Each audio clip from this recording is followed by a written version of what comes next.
Greetings, YouTube. The doctor is in. Dr. Urias Papers here, coming at you with another commentary on Marvel Contest of Champions. And today on News and Views with the Doctor, we are going to talk about what's going on in Marvel Contest of Champions, what's coming up. So we got this a couple of days ago. This came out, and it was Kabam Jax. He's back, and he's giving us an update on what's going to be happening in MCOC very soon.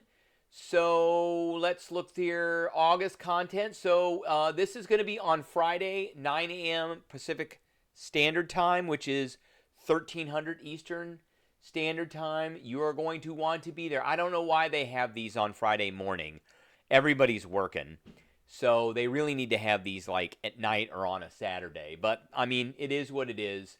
So they'll put it on their Twitter and you'll be able to see it.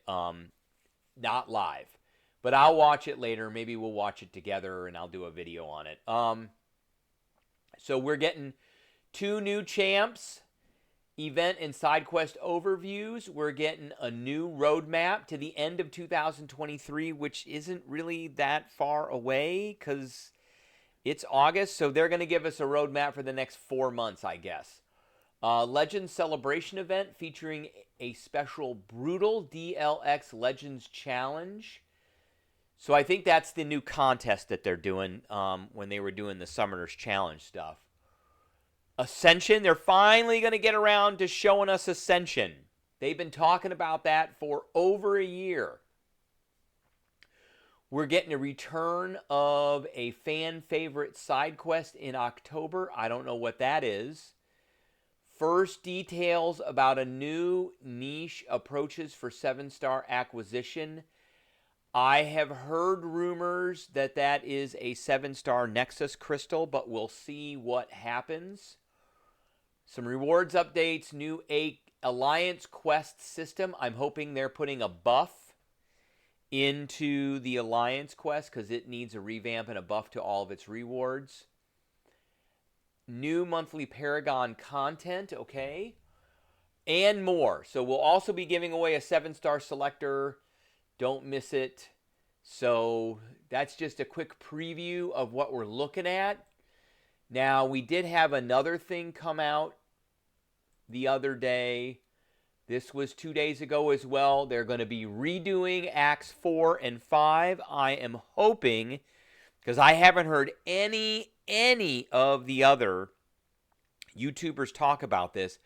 I am hoping that when they say some changes coming to Acts 4 and 5, including and more, and I'm hoping that and more does not include changing the drops for full recharge, full energy recharges, and 20% revives. Because if they nerf that out, then we're down to getting 20% revives out of the apothecary and getting no farming for full energy recharges. So I'm hoping they don't touch it. I'm hoping this is only so they can get new players into the game and allow new players to kind of get hooked into the game so that they'll keep playing it. I have heard some folks give their theories about this, that new players. Now, I got past this. I do want to say something about this. New players should not be having trouble with Acts 4 and 5. I'm sorry. I will say that right now. I got past 4 and 5 years ago. And when I say years ago, so I got Thronebreaker in August of 21, 2 years ago. And I believe that I 100%ed Act 5 about 6 or 7 months before that. Before Hercules came around, before any of these champs came around, all the good ones, there was no Herc, there was no buff to Kingpin, there was no Scorpion, there was still Doom. Doom was about the top at that time. Doom and Corvus were the top. And I don't understand why people can't get past this. I really don't. I don't understand it one bit. All of us who've been playing this game for a long time that did Acts 4 and 5 3 or more years ago got through it with very few 6-star champions And the choice of champions that we have was a lot slimmer than what we have now. So, again, I don't get this, but there must be a business decision that Kabam is making on nerfing Acts 4 and 5 so that it is easier for people to get through, because I think they want to rope people in to getting uncollected so that they will be roped into trying to get Cavalier and Thronebreaker. Because, once you are serious about doing Act 6 and getting Thronebreaker, you're pretty serious about the game. So, I guess it is what it is, but I don't want to see any nerfs to drops on revives in any of this content or drops to energy recharges in this content. But I can see what's coming. So let's look at it a little bit. I jabbered on enough about this. So let's look at this a little bit. So they're saying that there were some progression pain points. So what are they going to do? They're going to remove class and character gates, because I guess some people didn't have the classes or the characters. I agree with getting rid of character gates. Having specific characters is kind of junky because you can't get through things until you get the character. And that's all. That's based on RNG. Now, class gates I don't really agree with. They can keep those. Removing excess link nodes. That's just to sucker people in so that they can play the game without having to spend as much energy. And people were complaining about energy. Reducing ambushes. I never saw the point in ambushes, so I guess I'm okay with that. Removing hidden and randomized opponent elements. That should not be a thing. They should keep that in there. You should have some surprises, because then you'll have to use some skill to get past those champs. Reducing total fights on some path and replaced repeated defenders. I don't know. I don't agree with that. Removing role reversal. I don't agree with that. Removing camera lock. Yeah, I guess that's okay.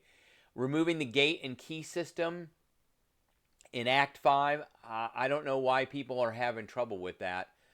Let's see. One of the major points we're addressing is the ramp up in difficult nodes and node combinations. While some of them were still around, they will now be confined to a path or two and not the whole quest. So there's probably specific nodes that people were having trouble with, like I think it's called Backlash, where you dash back twice and you get degen. A lot of people I had trouble with that, but again, that's all part of the all part of the strategy that you have to have. They're not changing Maestro, Collector, Ultron, Boss. As mentioned, rewards are also being returned to more appropriately retuned. They're being retuned to more appropriately assist summoners in their journey through mid-game story content. I hope they're not touching the drops for the revives and the recharges. That's all I got to say. So if you've beaten it in the last 90 days, you're going to get a differential. If you've beaten it in more than 90 days, too bad, so sad. All right, that's what I got for everybody today. I hope everybody enjoyed, and I will catch everybody later.